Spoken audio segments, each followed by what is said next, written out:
Hi, I'm Ellen True, Product Manager for SugarCRM. Let's talk about what's new this quarter.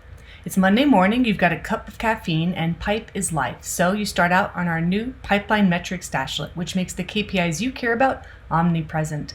Your coverage is looking really strong.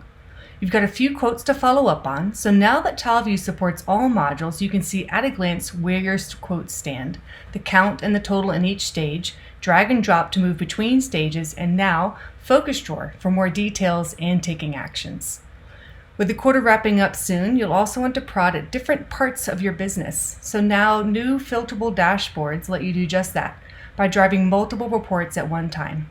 Here you can check on your account health, this quarter's renewals, all here with just a few clicks. Let's narrow this down just to APAC. It just takes a few clicks, it's so powerful, and it's a pleasure to use.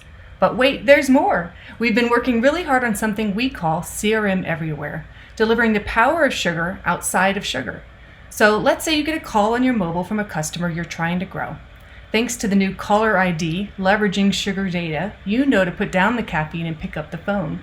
And great news, she's eager to meet for a demo. You'll need your resident demo wizard for that meeting, so to cut out the back and forth of scheduling, let the customer pick a time that works for all three of you, using Sugar's calendaring links that now factor in multiple people's schedules when booking time. And while you're writing that email, you can quickly check her timeline to see a complete, time-aware view of interactions. You noticed that she talked to support yesterday, so drill through, make sure that case is resolved, and then fire off the email, all without leaving your inbox. That is CRM Everywhere. And that's our quarter. I'll see you next time.